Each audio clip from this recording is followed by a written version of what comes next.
So tayo po ay tumama na sa ating paghalo po sa bagong ito. At ang ating matutuhayan ay sa kawalong kabanata ng unang sulat ni Pablo sa mga taga-Korinto.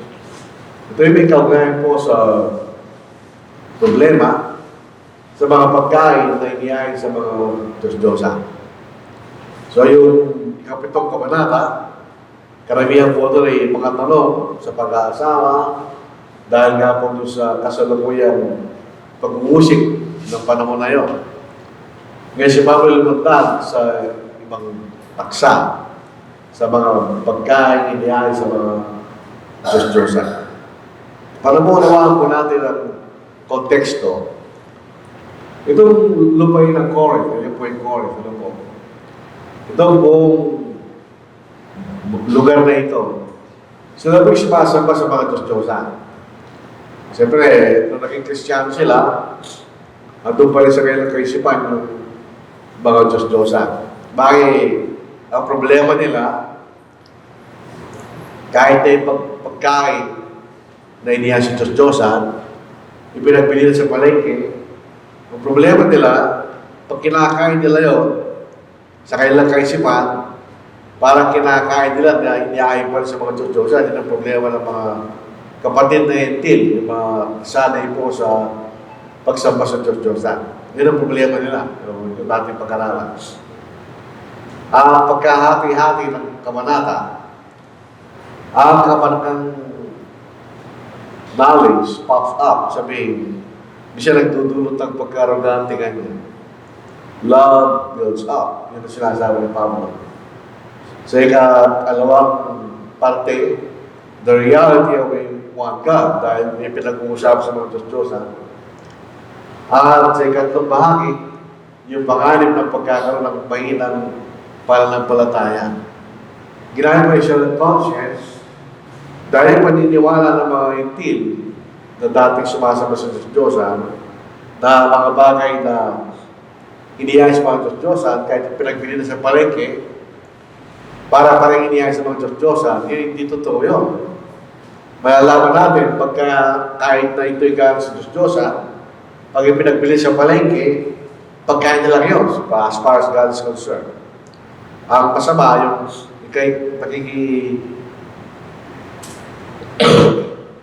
nakikisamba ka sa templo ng Diyos-Diyosan. So, tuloy na po natin. Medyo pasensya na kayo. Tinamaan po kami na upo eh. Now, concerning things offered to idols. So, ito yung kanyang dinidiscuss. Knowledge, we know that we all have knowledge. Knowledge puffs up, but love edifies.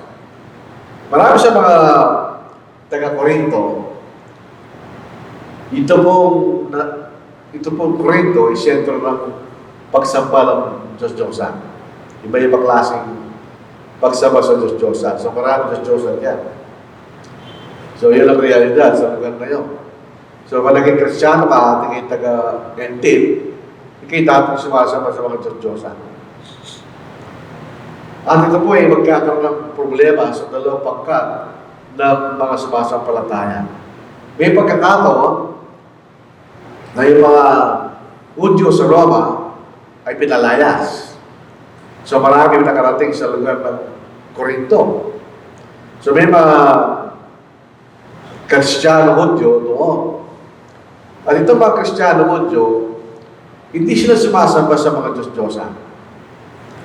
Alala ko natin sa kasaysayan po nila, noong 87, nung pagbalik po nila sa pagkalipin sa Babylon, hindi na sila sumamba sa mga Diyos-Diyosan. Dahil naparusahan sila ng Diyos dahil sa pagsama nila sa mga Diyos-Diyosan. Pero ito mga hintil na mga Kristiyano, yun yung taga-Korinto, sila po yung dating sumasamba sa mga Diyos-Diyosan. So dalawang pagkat ng mga kapatid. Yung isa, wala silang pakialam sa mga Diyos-Diyosan. Yung isa naman, dati silang sumasamba sa mga Diyos-Diyosan. Para magkaroon tayo ng practical na halimbawa, yung mga ipinanganak na, yung mga Kristiyano ipinanganak na sa mga pamilya Kristiyano na, wala silang experience doon sa pagsamba ng mga idolo, ng mga Katoliko, wala silang experience doon. Kahit makita ka nila yan, wala lang sa kanila yun dahil wala namang kahulugan sa kanila yun, di ba?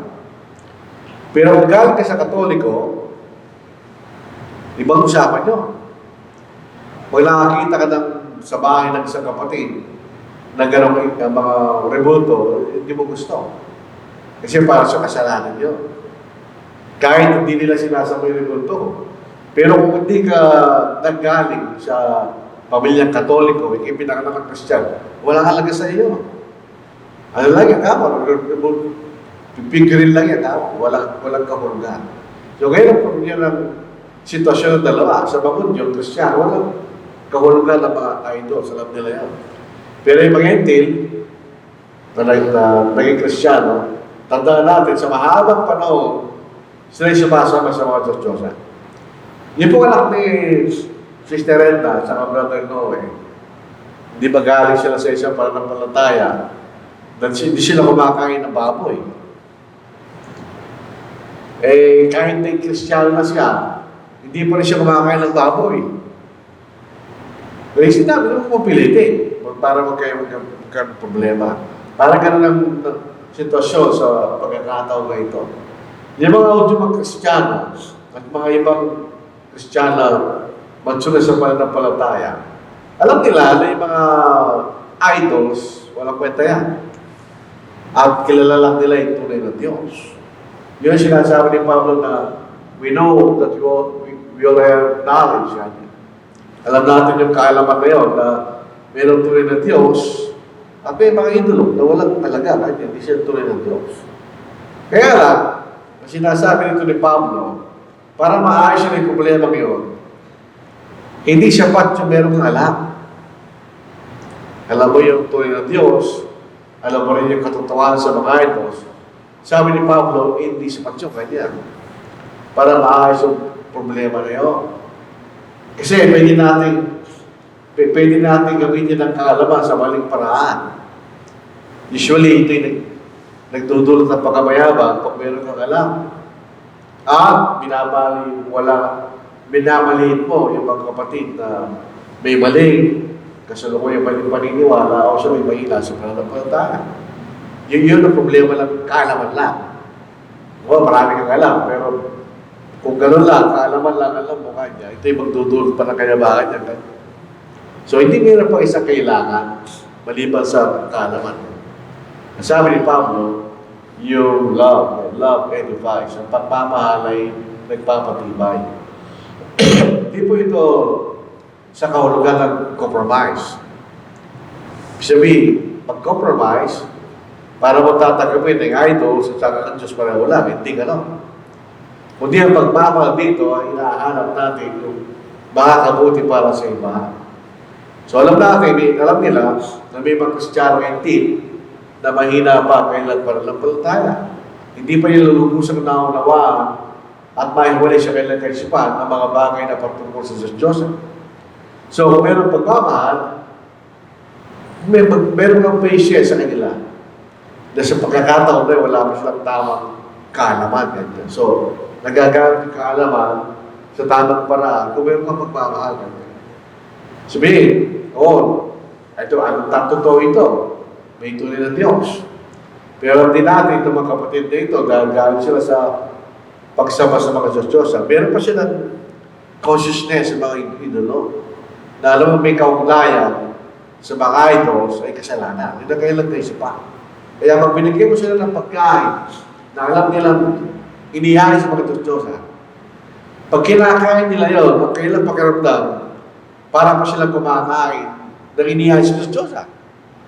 So sila nagkakasala. Makikita natin kailangan ng mga kapatid na yun sa pinag-uusapan natin. And if anyone thinks that he knows anything, he knows nothing yet, as he ought to know. But if anyone loves God, this one is known by Him. Kung pinagyayaman mo yung kaalaman, if anyone thinks that he has already acquired knowledge, walang taong gano'n. Kahit yung mga matagal nang nangangaral, hindi mo pa rin masasabi na nakuha mo ng lahat ng kaalaman. Kaya pa rin nag-aaral, kinikilala mo na mayroon kang kakulangan sa iyong pananampalataya. So pagkain ng tao, ito yung larawan ng tao na kala niya, alam niya lahat. Pero hindi totoo yun. Kaya kinakailangan pa rin tayo maging bukas ng ating kaisipan. Ang kaunting kaalaman ay napakapanganib yan. Pag kulang ng konti lang yung kaalaman. Pero ano ba ang kaalaman na walang kakibat na pagmamahal ay walang halaga? Paano magagamitin yung kaalaman sa tamang paraan? Walang pagmamahal, kaya sabi ni Pablo. Kung kalimbawa, trato ng mga Hudyo, na alam nilang isang tunay ng Diyos lang, at yung kay tuloy wala, pamalitin nila yung mga hindi lang mga Kristiyano. Pero may pagmamahal ka niya, hindi mo gagawin yun. Alam mo na yan, kailangan ng panahon para taroon sila at malaman nila kung ano yung totoo. So, kung kung kaalaman lang na walang kakibat ang pagmamahal, walang kwenta yun, sabi ni Pablo. Tingnan mo rin yun. Pagka ang isang tao minamahal niya ng Diyos, ano gagawin niya? Dalawa lang itong pinakamahalagang kautusan sa Ebanghelyo, actually. Mahal mo Diyos, yan ang pinakadakilang kautusan. At mahalin mo yung kapwa, yan ang pangalawang dakilang kautusan.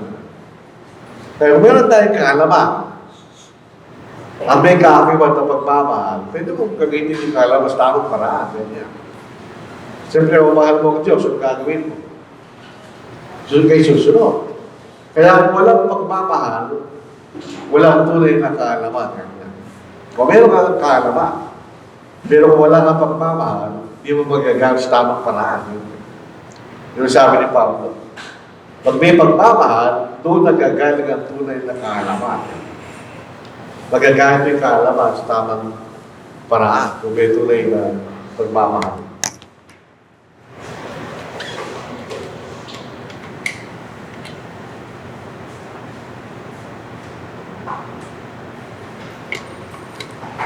Kasi na kayo na natin nalamunan ko. Tinamaan tayo na kayo ng virus, hindi ko alam kung ano. Sa issue na ito, sa mga idols, dalawang pangkat ng mga kapatid eh. Yung mga Jewish Christians na walang experience sa idols, hindi sila sumasama sa Diyos. At yung hindi lang mga Kristiyano na sa mahabang panahon, sila yung sumasama sa Diyos. So ano ang dapat na gagawin ng mga mature sa pananampalataya na nalalaman nila yung katotohanan na may tunay na Diyos at ang mga idol sa'yo walang anuman. Kung walang pagmamahal, baka malitin mo sila. Kaya may pagmamahal, yun ang tunay na kaalaman kasi magagamit mo siya sa tamang paraan. Para matulungan mo yung pagkapatid na mahina pa kailang pananampalataya na may kaunahan sa mga idols. Ulit-ulitin po natin para maging maliwanag sa atin. Ito yung sitwasyon na dating sumasamba sa mga idols. So dahil hindi pa lubusan ang iyong kaalaman, bago ka pala sa pananampalataya, hindi mo lubusan maunawaan ang tungkol doon sa pagkakahati ng tamang aplikasyon at yung kasalukuyang mong pinagniwalaan. In other words, sa mga hindi na mga Kristiyano, yung mga mahina pa sa pananampalataya, ang kailang kaisipan, lahat ng mga bagay na may kaugnayan sa mga idols ay kasalanan. Yun ang kailang kaisipan. Dahil mahina pa kailang pananampalataya. Pero pagka dumalim na kailang kaalaman, malalaman din nila na yung mga idols ay walang anuman. At sa mga pagkain na iniyan sa mga Diyos-Diyosan, pag ito yung pinagbili na sa palengke, pagkain lang yun. Wala nang kaugnayan sa mga Diyos-Diyosan. Yun ang dapat na kaya nasa kailang kaisipan. Obviously, dahil merong issue ganito, hindi pa ganun ang kailang kaisipan. So, sa puntong ito, sinasabi ni Pablo, doon sa merong kaalaman, na naunawaan ninyo kung anong katotohanan sa pagkakaroon ng isang tunay na Diyos at walang kabuluhan ng mga Diyos-Diyosan. Dapat alam din yung kung paano nyo ituturo ito sa mga kapatid na mahina pa sa pananampalataya. Eventually, mapupunta sila sa kalagayan na malalaman din nila tungkol sa katotohanan at may-apply nila sa tamang paraan. Kaya yun ang pinapasukan ng pagmamahal. Siya may patience yan eh. Inuunawa may kapatid na mahina pa ang kanyang pananampalataya tungkol sa ganung bagay. Hindi mo siya mapipilit. So, konting-konting. Patience. Pag minamahal natin ang Diyos, gagawin natin ang kanyang inutos. Yun lang ang definition ng pagmamahal sa Diyos. Hindi naman din sabihin na robotic na pagsunod. Hindi. Gusto mong sumunod. Dahil mahal mo ang Diyos. Yun yung makikita natin. Hindi robotic. Hindi rin tatanggapin ng Diyos yun. Kaya sumusunod ka sa Diyos dahil gusto mong sumunod. Dahil mahal mo ang Diyos. Ganyan. Yun ang sinasabi yung pagmamahal. Basahin mo natin. Kung ako inyong minamahal, sabi ng Panginoon, ay tutuparin niyo ang aking mga utos. Siya mayroon ng aking mga utos at tinutupad ang mga iyon ay siyang nagmamahal sa akin. At ang nagmamahal sa akin ay mamahalin ng aking Ama. At siya'y mamahalin ko at ihahayag ko ang aking sarili sa Kanya. Sabagot si Jesus sa Kanya, kung ang isang tao ay nagmamahal sa akin, ay kanyang tutuparin ang aking salita. At siya'y mamahalin ng aking Ama at kami lalapit sa Kanya at kami gagawa ng tahanan kasama siya Kanya. Yun ang pagmamahal. Gusto mong sumunod sa kautusan ng Diyos. Dahil gusto mong sumunod dahil mahal mo ang Diyos. Sa 1 John chapter 5 verse 3, sapagkat ito ang pag-ibig sa Diyos na ating tuparin ang kanyang mga utos at ang kanyang mga utos ay hindi mabigat. Pag binabasa mo itong ang kanyang mga utos ay hindi mabigat. Dahil meron kang pagmamahal sa Diyos. Kung wala kang pagmamahal sa Diyos, ang mga utos ay mabigat. Kaya wala kang pagmamahal, di ba? Kaya palagi mong naalala yung sa forward ng Plurat at Laura. Sabi lang nakasulat to, kahit ikapitong bukto, kaya aking tatawarin, kanya. Makita ka lamang ko siya, kanya. Pero walang magmamahal yung tao kay siya, mabigat yun. Lilipat ang pitong bukto. Pero dahil may pagmamahal ko, lang kwenta yun, kanya. So pagmahal natin ng Diyos, ang kanyang mga utos, hindi mabigat, kanya. So very obviously, yung nagmamahal sa Diyos, yung sumusunod sa kanyang mga utos. At ang taong ito ay kilala niya. Yung mga born again, palagi lang pinipilit magkaroon tayo ng personal relationship sa Diyos. Meron naman tayo personal relationship sa Diyos. Pag sumusunod tayo sa kanyang mga utos, kilala tayo ng Diyos. Kaya dito sa Matthew chapter 7 verse 23, hindi sila kilala ng ating Panginoon. Dahil hindi sila sumusunod sa kanyang mga utos. Pag tayo sumusunod sa kanyang mga utos, kilala tayo ng Diyos. Yun ang yung mababasa natin. Binalagay ko po sa English dahil sa tamang salin. And then I will declare to them, I never knew you, depart from me, you who practice lawlessness. So hindi sumusunod sa ating Panginoon, hindi niya kilala. Hindi ko may kilala kanya. Pero yung baliktad doon, yung sumusunod sa ating Panginoon, kilala niya. Actually, kilala niya sa pangalan. So, meron tayong personal relationship sa ating Panginoon. So, John chapter 10 verse 4, and when he brings out his own sheep, he goes before them, and the sheep follow him, for they know his voice. My sheep hear my voice, and I know them, and they follow me. Ganyan. So, isa-isang pastor, siguro alam kilala niya kanyang mga tupa. Kaya sumusunod sa kanya. So, hindi nilalarawan ng Panginoon tungkol sa kanya. Kilala ko kanya ng aking mga tupa, at kilala mo rin sila. Tung tayo sumusunod sa ating Panginoon. Yun ang nakikita natin. So, yung tao kilala ng Diyos, babalik tayo doon sa kaalaman. Ay yung tao may tunay na kaalaman. Yung tamang kaalaman sa pananampalataya. Kaya niyang sagutin yung mga tanong na may kaugnayan sa mga pagkain niya sa mga Diyos-Diyos.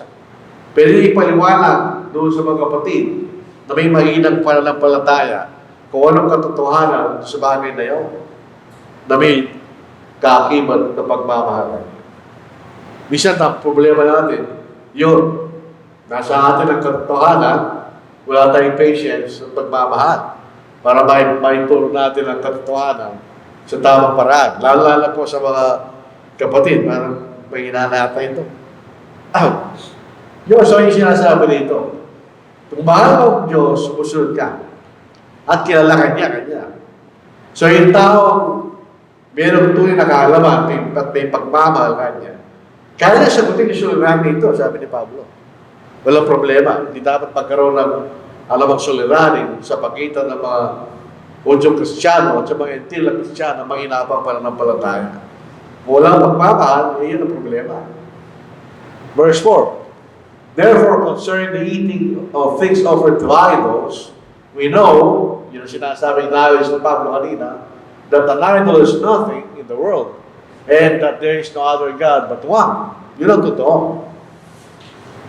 Yung mga hindi na Kristiyano, meron silang experience sa mga idols. So maaaring alam nila may tunay na Diyos, pero meron pa rin sila problema sa mga bagay na may kaugnayan sa mga idols. Hindi pa nila lubusang naunawaan. Kaya yung aplikasyon nila, mali. Kakala nila, anumang bagay na may kaugnayan sa Diyos-Diyosan ay kasalanan. Kaya tingnan ninyo, kung walang Diyos-Diyos niya, walang anuman. At ang isang Kristiyano, dadaan siya sa templo ng Diyos, walang anuman. Wala ka namang kahalagahan sa templo na rin. Bakit? Wala namang kahalagahan yung Diyos-Diyosan. Hindi siya kaya sambahin dahil hindi naman sila tunay na Diyos. Lahat ng mga Kristiyano mature sa pananampalataya, alam nila yun. Na yung mga Diyos-Diyosan ay walang anuman, kundi may tunay na Diyos. Kaya alam natin yun. Yun ang katotohanan. Ang idols ay walang anuman. Ginanin sa awit. Ito yung question ng mga bansa, mga Gentiles. Sa bansang Israel, wala sila kasing mga ribulto. Wala sila sinasambang ano. So, tinatanong ng mga hintil, nasaan Diyos nyo? Bakit wala kami nakikita sinasamba nyo? Kasagot nila, ang aming Diyos ay nasa mga langit. Kanyang ginagawa ang anumang kanyang kagustuhan. So, meron siyang kapangyarihan. Di ba? Ang tunay na Diyos, meron siyang kapangyarihan gawin na gusto niya, sabi niya. In contrast sa mga Diyos-Diyosan, ang kailang mga Diyos-Diyosan ay pilak at ginto, gawa ng kamay ng mga tao. Sila ay may mga bibig, ngunit hindi sila nagsasalita. May mga mata, ngunit hindi sila nakakita. Sila ay may mga tainga, ngunit hindi sila nakakarinig. May mga ilong, ngunit hindi sila nakakaamoy. Pero sila mga kamay, ngunit hindi sila nakakadama. May mga paa, ngunit hindi nakakalakad. At hindi gumagawa ng tunog ang kailang lalawanan. Hindi sila pwede magsalita. At ang magbabawa sa kailang kagaya nila, ngayon nilang lahat na nagtitiwala sa kanila kanya. So, ito ang Diyos walang kanuman. Wala silang magagawa. So, yung nagtitiwala sa kanila, ganun din. Nagtitiwala sa Diyos, walang magagawa sa iyo. Ikaw ba ang problema nun? Ikaw gumawa. Ginawa nila yung Diyos, tapos sasabihin nila. Doon sa klan po ni Isaiah, sabi niya, gumagawa kayo, meron kayong kahoy kanya. Kalahati, ginagawa niyong parang fuel, kalahati, ginagawa yung Diyos sa kanya. Ginawa lang sila lang tao, wala silang kapangyarihan. So, yung mga Kristiyano, alam nila yun, na yung mga idols ay walang anuman. Alam na mga Kristiyano yan. Walang anuman ang mga idols, wala silang magagawa. Meron lang isang tunay na Diyos. Dahil tandaan po natin, merong Ama. Yung pong Ama, ito po isang pag-aaral. Nagtatanong kami isa, kung yung mga tao anak at ang Ama, gano'n ang relationship nila mula pa sa simula. Ay, hindi gano'n. Hindi sila mag-ama bago sa simula. Naging mag-ama lang sila pupunta sa loob ng ating Panginoon. So, pag sinasabing Ama, Anak, at ang Espiritu Santo, pag pinag-iiwalay yung tatlong yan, sila ito'y may kaugnayan sa kanilang gawain sa lupa, sa gawain ng pagliligtas. May Diyos na Ama, isa lang yun.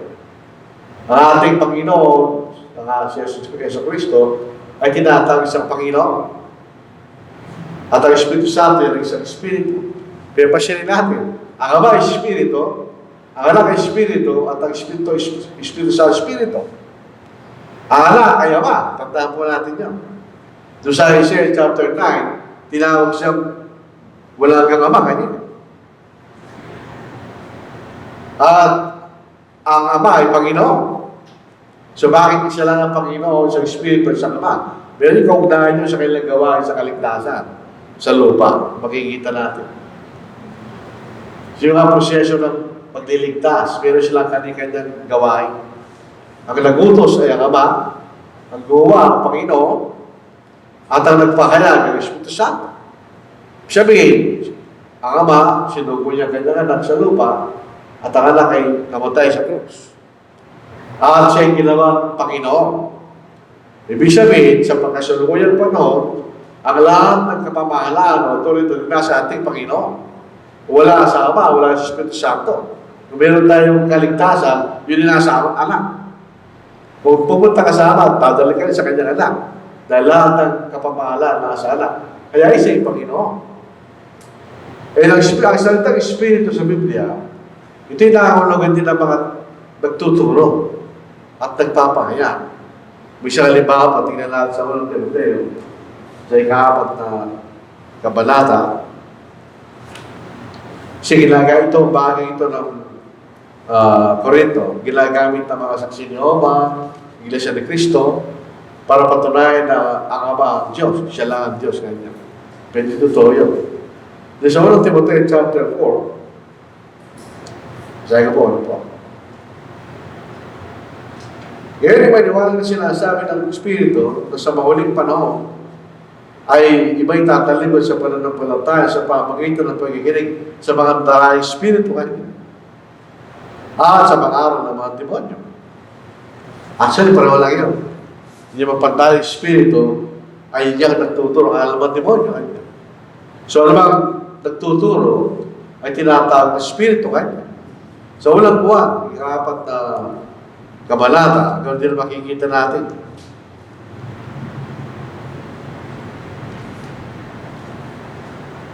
Maraming walang propeta, sabi ng buwan, kung dumating sa lupa, na kailangan natin subukin kanya mga Espiritu. Basahin natin. Mga minamahal, huwag ninyong paniwalaan about Espiritu. Kung di subukin ang mga Espiritu kung sila ay sa Diyos, sapagkat maraming lumitaw na mga bulang propeta sa kalibutan. So yung mga bulang propeta na ang Espiritu, di ba? So one Spirit, dahil siya ang tagapagpahayag ng katotohanan, yun ang Diyos. Yun ang tunay na Diyos, ang Ama, ang Anak, at ang Espiritu Santo. Yun ang isang tunay na Diyos sa Biblia. So, yung binasa kanila natin, kung isang Espiritu, yun ang banal na Espiritu, isang Panginoon, ang ating Panginoon sa Kristo, isang Diyos at Ama, yun ang Ama. Ito'y may kaugnayan sa kailang gawain sa pagliligtas. Kasi pagka ginawa natin technical yan, kung si Kristo lang ang Panginoon, so ang Ama hindi Panginoon. At ang Espiritu Santo hindi Panginoon. Kung ang isa lang ang Espiritu, so ang Panginoon, Espiritu, at ang Ama, Espiritu. Hindi naman totoo yun. Kung isa lang ang Diyos na Ama, ay ang Panginoon tinawag siyang Ama. Sa Isaiah chapter 9 verse 6. So makikita natin may kaugnayan sa kanilang gawain sa lupa. Yan ang tunay na Diyos na dapat natin kilalanin. Hindi yung itinuturo ng mga bulang tagapagturo. So, walang ibang Diyos hindi isa. Sa mga Kristiyano, kasama na yung mga Kristiyano sa Corinth, hindi sila dapat sumama sa mga Diyos kundi sa Diyos. Nung tuksoy po ng Diablo, ang ating Panginoon, bibigay ko sa iyo kanya lahat ng karoon sa lupa, sabayin mo lang kanya. Sabi ng Panginoon, hindi. Ang Panginoon Diyos, ang siya mo lamang sasambahin kanya. So hindi mga idols o station mga hindi dapat sambahin. Then Jesus said to him, away with you, Satan, for it is written, you shall worship the Lord your God, and Him only you shall serve. Ganyan. Ito na po yung nagpapatunay na si Kristo ay Diyos. Dahil siya tumanggap ng pagsamba na sinasa lupa. So Psalm 9:35, For the Lord is the great God. Tingnan niyo, ang dakilang Diyos ay Panginoon. And the great King above all gods. In His hand are the deep places of the earth, the heights of the hills are His also.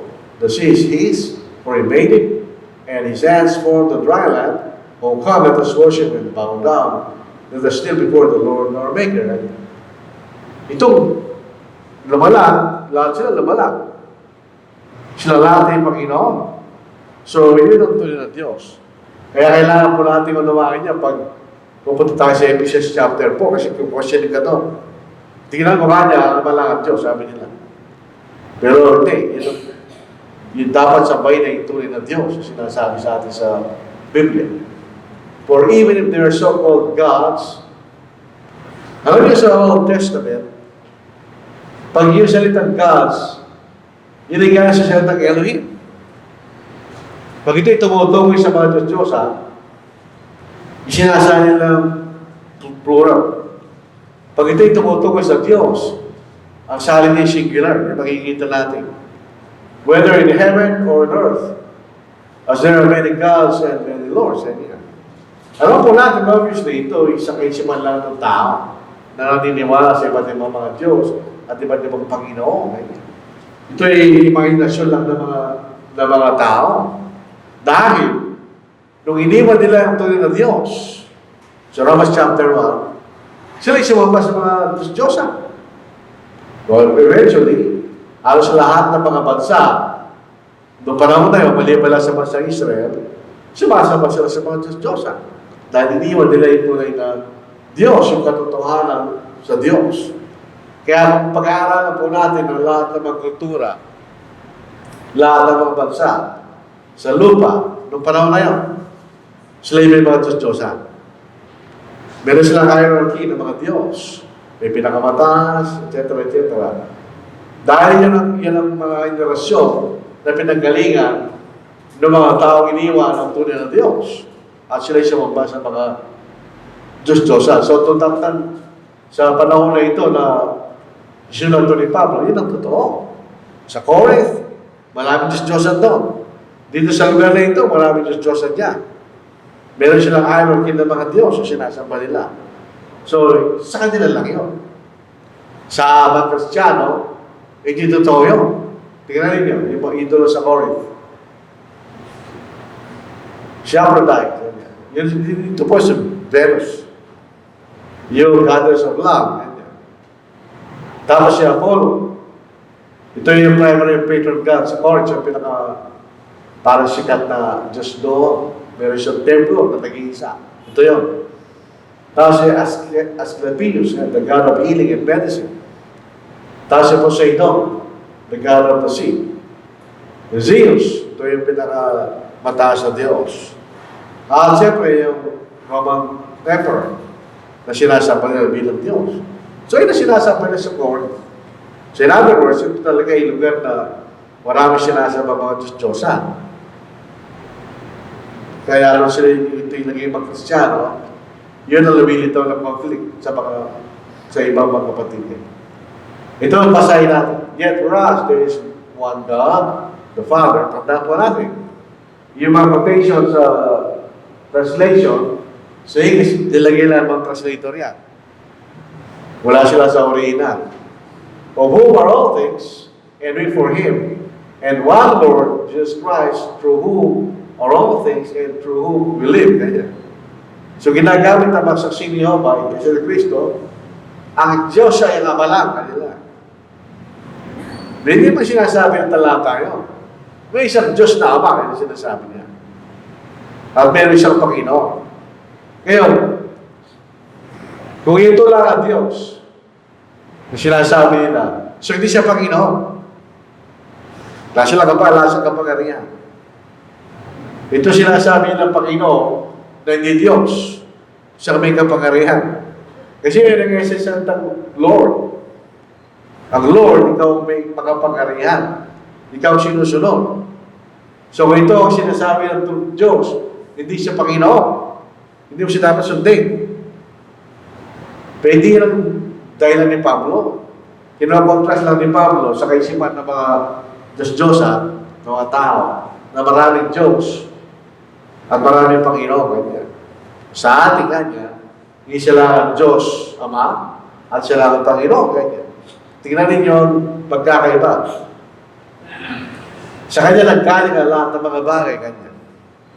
At tayo para sa kanya. Pero ito ginawa sa pamagitan ng ating Panginoon. In other words, makikita na ang paglalalang ng Diyos, ang Ama nagsalita, pero ang anak ang gumawa. Lahat ng mga bagay na ginawa ay hindi ginawa kundi sa pamagitan niya, kanya. So tayo naglilingkod sa Diyos, pero tayo nabubuhay sa pamagitan ng ating Panginoon, kanya. Dahil sa katotohanan, siya gumawa. Pero ang Ama lang ang nagsalita, nagutos, kanya. So sa Greg, wala yung kama. Nilagay lang nila yun. So parang pareho lang sa Ephesians 4:6. One God the Father. Sabihin, isang Diyos na Ama. Ito yung Diyos na nagutos sa lahat na malala. So siya pinagalingan kanya ng lahat ng mga bagay. Kasi siya nagutos ng lahat ng mga bagay ay may nalala. Isang Panginoon kanya. Sa pamagitan niya, ang lahat ng mga bagay ay nalala. Sa katotohanan, kung wala ang Panginoon, walang mga bagay na malalala. Kung babasahin po natin yung John chapter 1, verses 1 to 3. Dito makita natin, sila ay parehong Diyos. At pagkaiba lang yung kailang gawain.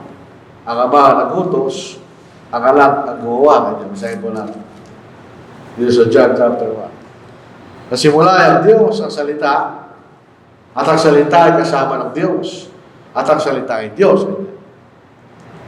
Ang simula ay kasama na siya ng Diyos. So, hindi siya nanggaling sa Diyos, yung salita. Siya ay kasama ng Diyos. Ang sinasabi ng mga Iglesia ni Cristo, yun daw yung salita galing sa Diyos. Para yung salita natin, galing sa ating bibig. Tandaan mo natin, yung salita galing sa ating bibig, hindi tao yun. So, in the same sense, yung salita galing sa bibig ng Diyos, hindi rin Diyos yun. Yun yung salita lang ng Diyos. Ibang salita ito, sabihin. Yung salita verbo, ito yung buhay na salita, yun ang ating Panginoon. Lahat ng mga bagay ginawa sa pamagitan niya, at kung wala siya, hindi nagawa ang anumang bagay na ginawa. So, siya kasama ng Diyos, at sa Diyos, ang tulad ng Diyos. So, hindi siya ang dahilan bakit ang mga bagay ay nailala. Sa kalimutan, ang konsepto nila, maraming Diyos at maraming Panginoon. Ang katotohanan, isang Diyos at isang Panginoon. Ganyan. Yun ang sinasabi ni Pablo. Kinokontrast lang niya yung kaisipan ng sanglibutan sa katotohanan. Ganyan. So, sinasabi lang ni Pablo sa mga kapatid na hindi na naging mag-Kristiyano, ito ang katotohanan. Ganyan. Yung mga idol nga, walang anuman yan. Doon kayo dapat matakot yan, walang magagawa sa iya. Ganyan. Ang nakakatakot ay ang tunay ng Diyos. Pagkat pwede tayong parusahan ng Diyos, may kaya niya gawin, may gusto niya gawin, may isang kapangyarihan. Ganyan. Yung mga idol, wala silang kapangyarihan. Pero sabi ni Pablo, however, there is not in everyone that knowledge. So isang mga Kristiyano baguhan pa, mga hindi lang naging Kristiyano, hindi pa nila lubos ang nakitindihan nyo ganyan. For some, with consciousness of the idol, until now, eating as a thing offered to an idol, and their conscience being weak is defiled. So, ibig sabihin niya, yung mga until na mga Kristiyano, andun pa rin sa kailang kaisipan, yung mga idol sa inyo. Andun pa rin sa kailang kaisipan na may mga pagkain na inihahain sa mga idols sa inyo. Kapag yung mga sobrang pagkain sa templo, ipinagbili sa palengke, pag yun ay kinain ng isang intil na Kristiyano na may inapang pananampalataya niya, habang kinakain niya yun, ang kanyang pakiramdam, para siya kumakain sa pagkain na inihahain pa rin sa Diyos-Diyosan kanya. Para siya nasa templo ng Diyos-Diyosan at kumakain siya doon, yun ang kanyang pakiramdam. Meron pa rin sa kanyang kaisipan na may kaugnayan sa mga hindi pa niya nahihiwalay na ito mga idols, walang anuman yan. At ang mga bagay na inihain sa mga idols ay walang anuman din. Pagkain lang. Ganyan. So pag pinagili sa palengke, pagkain lang. Kaya pag ito ipagpapatuloy po natin ang pag-aaral dyan, sabi ni Pablo, ang pagkain, hindi tayo magiging matuwid dahil sa pagkain ganyan. Kung pagkain lang ang pinag-uusapan. Kung pagkain lang ganyan. Hindi ito nagbibigay ng kaligtasan sa atin. Yan ang kaisipan ng Diyos. Kasi sa Romans 14, ganoon din. Yung grupo ng mga kapatid, sa mga Hudyo, kinakain nila yung pagkain na yan sa mga Diyos. Yung mga hindi lang kinakain. Kumakain lang sila ng gulay. Hindi tayo sure kanya kung yung pagkain na yan, na yung meat, ay galing sa Diyos. So, kain lang tayo ng gulay. So, sabi ni Paul, huwag yung paggawa yan. Yung kumakain sila sa Diyos. Yung hindi kumakain sa Diyos. Ganyan. Pero sila tinatanggap ng Diyos. In other words, hindi sila nagkakasala. Kung yung mga kapatid na 18, na meron pa rin ganong klaseng conscience, mahihina pa kanyang pananampalataya, hindi siya nagkakasala sa Diyos. Kung hindi siya kakain. Ang problema, pag kumain siya, pag pinilit mo siya kumain, sabihin mo sa kanya, napakahina naman ang pananampalataya, kumain ka, wala problema yan. Yun ang sinasabi ni Pablo na may halong pagmamahal. Huwag siya pilitin. Pabayaan lang siya na siya lumago sa kanyang pananampalataya. Turo mo yung tama. Pero pabayaan mo siya lumago, huwag mo siya pilitin. Kasi pag pinilit mo siya kumain, andun pa rin sa tandaan niya na yung pagkain na yun, pag kinain niya, parang inihain pa rin sa Diyos ang kanya. So nagkakasala siya, di ba? Dahil para sa kanya kasalanan niyo. So huwag mong pilitin. So, pag nakita na lang iba na kumakain ng mga pagkain niya sa mga Diyos, sila nasasaktan. Parang di ba nila alam ang kasalanan niyo, hindi na kayo nagkaisipan. Pagka yung kumain ka ng pagkain na inihain sa Diyos, hindi pa nila alam ang kasalanan niyo. Pero sa tunay na Kristiyano, na may tunay na kaalaman, wala problema yan, pagkain lang yan. Tapos na, hindi naman kami nakikain sa templo ng Diyos. Pinagbili sa palengke, so binili namin. Pagkain lang yan, kanila. Hindi yun ang paisipan na mag-intil na mga Kristiyano. Meron pa rin kaugnayan kaya ito sa idols. Dahil nga, matagal silang meron kaugnayan sa pagsamba sa mga Diyos-Diyosan. Eventually, pag tumagal sila sa pananampalataya, maunawahan na rin nila yun. Pwede rin silang kumain sa mga pagkain kahit ito'y galing sa pagsamba sa Diyos-Diyosan, pag ito'y pinagbili sa palengke. Magkaiba naman yung pupunta sila mismo sa templo ng Diyos-Diyosan. Sa kasapong kabanata ng sulat nito ni Pablo sa mga taga-Corinto, yun ang sinasabi niya kanya. Hindi ka pwedeng kumain sa dulong ng Panginoon at kumain sa dulong ng mga Diyos sa kanya. Hindi ba meron tayong Lord's Supper? Meron din dulang ang mga Diyos. Kumakain din sila kanya. Hindi natin pwedeng kainin yan at the same time kumain tayo ito kanya. Hindi tayo pwede sumamba sa tunay ng Diyos at the same time sumamba tayo sa Diyos kanya. Pero iba naman yung pag-usapan na sobrang pagkain na pinagbili sa palengke. Hindi ka naman sumasamba sa templo ng Diyos. Kumakain ka lang sa pagkain na dati nang inihain sa mga Diyos. Ang practical po na aplikasyon ito, yung tinatawag na piyesta. Maraming yung piyesta, bagamat wala nang significant, hindi naintindihan ng mga Katoliko yung ginagawa nila. Ang piyesta, katulad yan. Ito inihain sa kailang mga Diyos-Diyosan. Kaya kung gusto mo kumain, doon sa pagkain nila, na inihain nila, kumain ka doon sa susunod na araw. Pagkain na lang yun. Hindi na inihain sa Diyos na yun. Pero habang piyesta nila, kumakain ka, parang pareho ng gano'n. Parang nasa templo ng Diyos at kumakain ka. Ang pagkain mo lang, yung templo nila yung buong bayan.